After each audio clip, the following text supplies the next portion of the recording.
एक गांव था जहां लोग सुकून भरी जिंदगी जीते थे, पर एक दिन एक ऐसा कहर टूटा जिसने हर माँ के चेहरे से मुस्कान छीन ली। स्कूल के बच्चे एक एक करके गायब होने लगे। लोग इतने डर गए थे कि माँ बाप अपने बच्चों को स्कूल छोड़ने और लेने खुद जाने लगे। और इसी गांव में एक छोटी सी फैमिली भी थी, नेहा की फैमिली। नेहा एक मासूम, हमेशा मुस्कुराने वाली लड़की। उस दिन उसका बर्थडे था। गांव के हर एक बच्चे को इनवाइट किया गया था। सब मस्ती कर रहे थे, तभी एक छोटा सा बच्चा आया और बोला, नेहा, बाहर कोई तुम्हें बड़ा सा गिफ्ट देने आया है। नेहा हंसी और चली गई। काफी टाइम बीत जाता है, सब नेहा का इंतजार कर रहे होते हैं, लेकिन नेहा का कोई अता पता नहीं था। मम्मी ने पापा से पूछा, नेहा अभी तक नहीं आई? पापा बोले, किसी दोस्त से बात कर रही होगी। लेकिन मम्मी का मन नहीं माना और बाहर चली गई नेहा को बुलाने। मम्मी बाहर आकर देखती हैं, दूर दूर तक कुछ नहीं था, बस एक लड़का खड़ा था। मम्मी उस लड़के के पास गई और बोली, इधर कोई बच्चे को देखा? नेहा, मेरी बच्ची? लड़के ने बोला, मैं कब से यही हूँ, मैंने किसी को नहीं देखा। सुनते ही नेहा की माँ जमीन पर गिरकर चीखने लगी।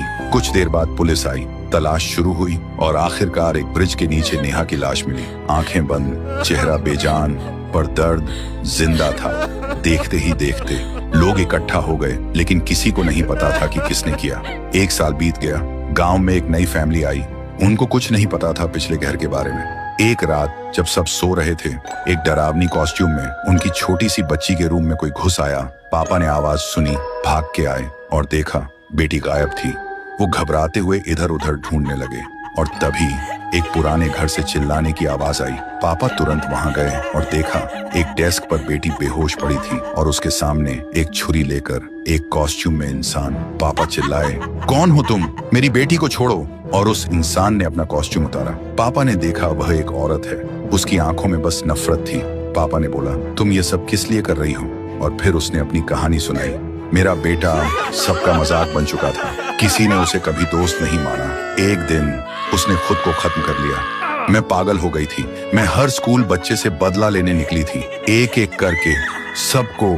पापा ने आंख भर के कहा, तुम्हारा दर्द समझ सकता हूँ, पर ये सब करके तुम्हारा बेटा वापस नहीं आएगा। वो औरत जमीन पर गिर गई, रोने लगी और बोली, मैं इस वक्त से आजाद होना चाहती हूँ। छुरी उसने फेंक दी और छोटी सी बच्ची ने आंख खोली और बोली, पापा। और फिर पापा ने उसे घर ले आए। तो दोस्तों, अगर ये कहानी आपके दिल को छू गई तो कमेंट में आपका दिल जरूर छोड़िए और ऐसी ही कहानियों के लिए चैनल को सब्सक्राइब करना मत भूलिए।